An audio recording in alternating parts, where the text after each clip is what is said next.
الأهلي يعود إلى المنافسة من الباب الكبير أمام خصمه المفضل ومباراته المفضلة، مباراة القمة.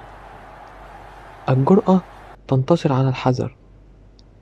الأهلي بدأ المباراة 4-3-3، ولكن بتكتيك هجومي عن طريق الدفع بتريزيجيه وبن رمضان، اتنين لاعيبة وسط هجوميين، عكس ما المتوقع إنه كان مثلا يدفع بديانج وتريزيجيه.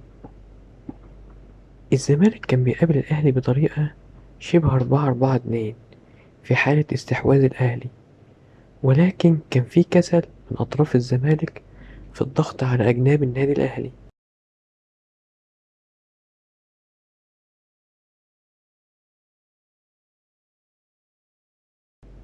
بص في الكرة دي المسافة بين آدم كايت وباك الأهلي محمد هاني، وكذلك عدم ضغط بنتايك على جناح الأهلي واستلامه للكرة بسهولة. أثناء استحواذ الزمالك كان بيسحب نص ملعب الأهلي معاه وينزل لتحت عشان يفضي نص الملعب تماما، تتلعب فيه باصة مباشرة بدون تحضير كتير.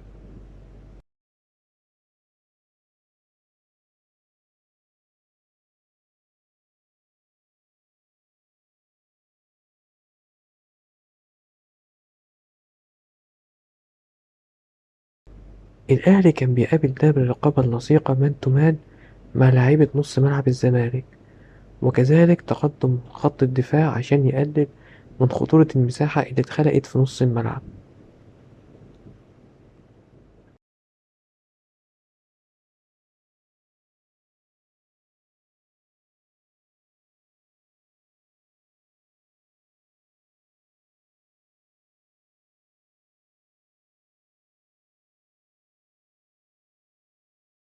أحد مميزات أسلوب لعب عماد النحاس أثناء امتلاك الكرة هي حرية الحركة للاعبين خط الهجوم.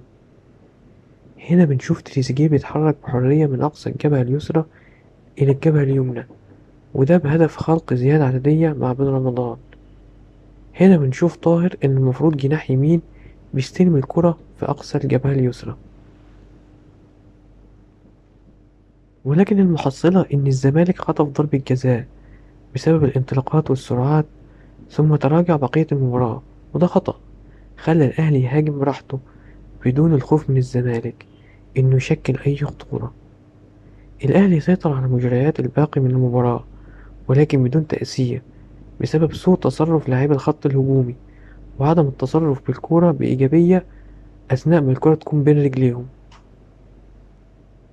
الكلام ده كله إلى أن حضر حسين الشحات وكل شيء اختلف. حسين الشحات لوحده قدر يخلص الماتش للنادي الأهلي. اللي عمله الشحات في المباراة دي هو نقطة تحول في الموسم كله، ويبين إنه يستحق مكانه في تشكيل النادي الأهلي أيا كانت الأسماء.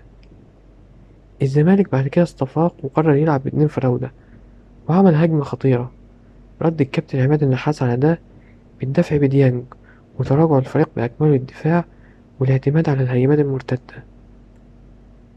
المرحلة الأخيرة أثبتت إن ليها رجل، وهو عماد النحاس، اللي قدر يحقق نتائج ما كانش حد متوقعها للنادي الأهلي في آخر 4 مباريات. الأهلي عمليا تصدر الدوري لأنه فارق بماتش على الزمالك، والفرق مش كبير، نقطتين. هنا بتطلع نظرية جديدة، وهي إن أنا ضد إن عماد النحاس يتم إقالته واستبداله بمدرب أجنبي. طول ما هي شغالة سيبها، ما تلعبش في أي حاجة. عماد النحاس بيقود الفريق بنتائج ثابتة وبخطى ثابتة، وبدأ يظهر له معالم، وبدأ لعيبة تحصل على مراكزها وتأدي فيها.